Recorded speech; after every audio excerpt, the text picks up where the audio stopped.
to start with a question that might sound a bit absurd, but stick with me. What if the next great artist, or the next genius scientist, or the visionary leader who changes this country isn't sitting in a quiet library right now? What if they are in your living room, headset on, shouting the universal prayer of every Indian child? Mama, bas 5 minute aur. We like to call the brain a supercomputer. But let's be honest, it is really just a 3 pound loaf of electrified meat in our skulls.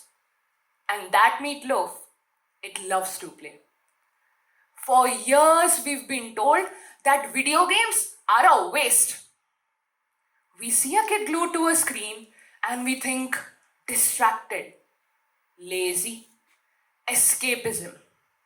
But neuroscience is finally catching up to what every kid with a console already knew. Play isn't a distraction from real life. Play is how the brain practices being alive. Let me take you back to your childhood. Imagine it's 4 p.m. on a Sunday. You are standing in the middle of the street playing Pittugram. You close one eye, you crouch down in the dust, and the world disappears.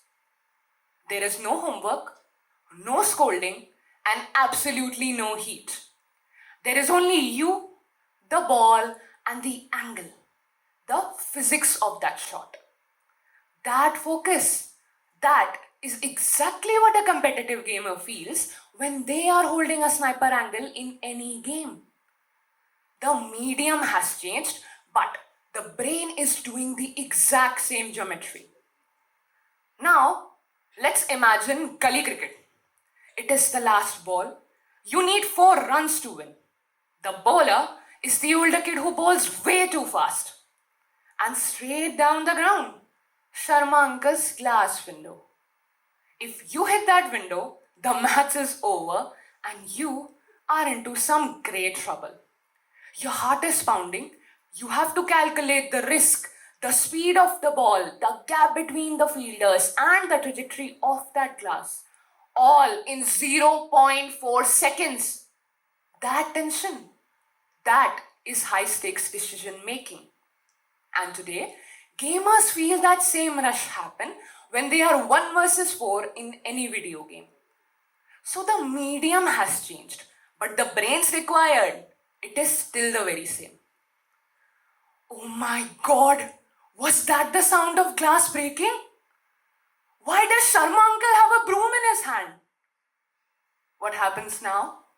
Even Pinku, who stood last in any race, becomes a biological rocket as the sacred chant of Bhago erupts. This was the amygdala alarm. Adrenaline boosts as you are running for your dear life. With today's video games, recreate that same rush more safely. They trigger our reflexes, decision making, and problem solving without barefoot sprints or broken glasses. The science is the same, but thankfully the consequences are much less window related. When you see a gamer today, you see someone sitting still, but inside their head, it's a Diwali party. Neuroscientists tell us that looking at a painting lights up about 5 neural networks. But video games, they light up 8 or more. The prefrontal cortex is the captain, setting the field strategy.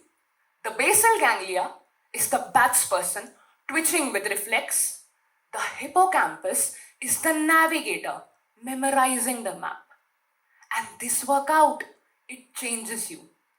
A study on action gamers shows that they tend to make decisions 25% faster than non-gamers without losing accuracy.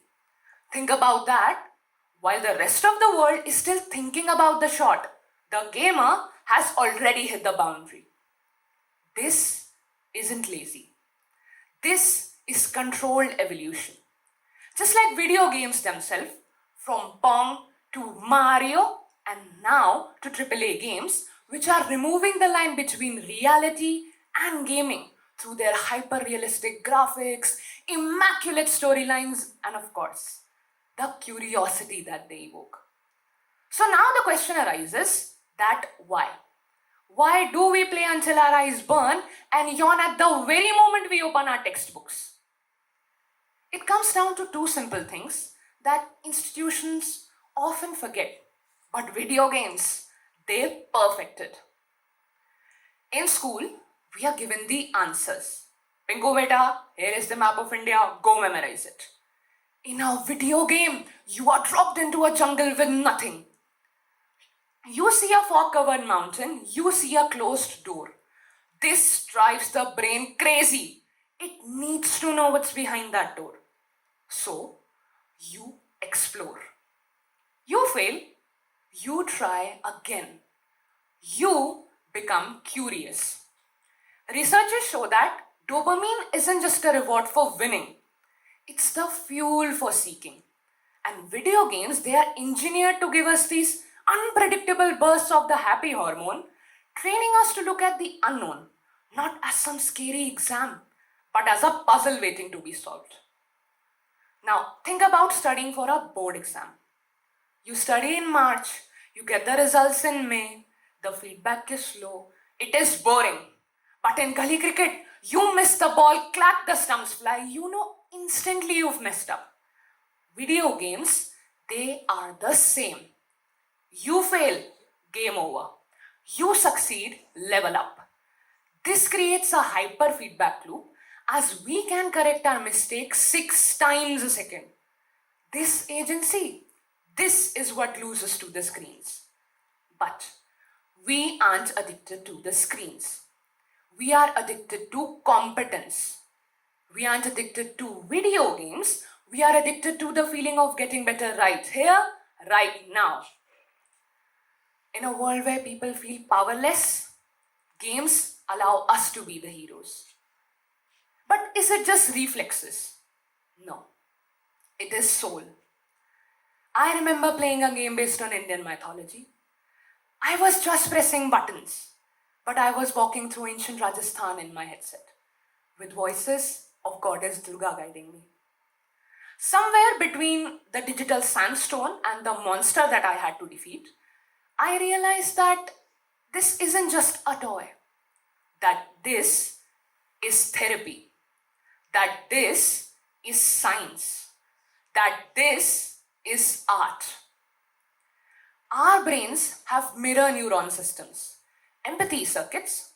Whensoever you have to save a friend or protect a village, you aren't just watching a movie.